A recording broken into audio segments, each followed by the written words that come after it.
यार एंजाइटी का मतलब सिर्फ पैनिक अटैक्स नहीं होता है। बहुत सारी छोटी छोटी चीजों में भी एंजाइटी होती है। जैसे कि कई बार हम मैसेज सेंड करने से पहले उसको 10 बार एडिट करते हैं, वो भी एक एंजाइटी है। कई बार हम अपने ग्रुप में बिल्कुल चुप रहते हैं क्योंकि हमें लगता है कि लोग हमें गलत समझ लेंगे, उसका डर होता है, वो भी एक एंजाइटी है।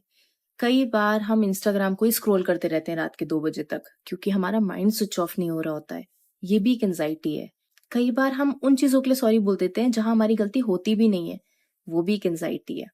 कई बार हम इतने परफेक्शन के साथ चलना चाहते हैं कि ये गलत ना हो जाए, वो गलत ना हो जाए, इसमें कुछ गलत तो नहीं हो गया, इसमें कुछ छूट तो नहीं गया, ये भी एक एंजाइटी है। कई बार हम फोन कॉल्स को ही अवॉइड कर देते हैं ये सोच के कि मैं क्या बोलूंगी या क्या बोलूंगा, उसका ही हमें इतना प्रेशर होता है। हम टेक्स्ट कर लेते हैं और सोचते हैं कि कॉल करने की क्या जरूरत है, वो भी एक एंजाइटी होती है। कई बार हम हर चीज में ओवर एक्सप्लेन कर देते हैं क्योंकि हमें लगता है कि मिसअंडरस्टैंडिंग ना हो जाए, वो भी एक एंजाइटी होती है। कई बार एक ग्रुप में बैठकर आप सिर्फ स्माइल कर रहे होते हो और खुद से पूछते हो कि क्या मैं यहाँ बिलोंग करती हूँ या करता हूँ, वो भी एक एंजाइटी होती है। कई बार आप बैकअप प्लान्स बना लेते हो, जैसे कि अगर ट्रेन लेट हुई तो मैं कैब बुक कर लूंगी, अगर कैब नहीं मिली तो मैं ऐसा कर लूंगी, वैसा कर लूंगी, एंड यू कीप थिंकिंग, वो भी एक एंजाइटी होती है।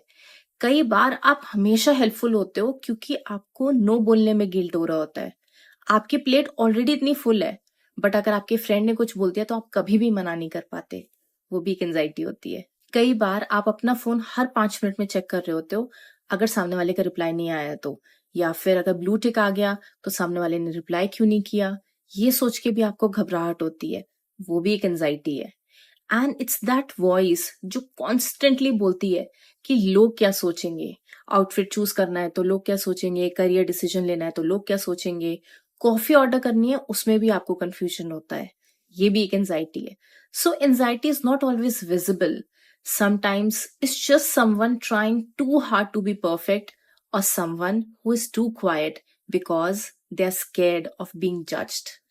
So just remember and remind yourself that it's okay to not be okay.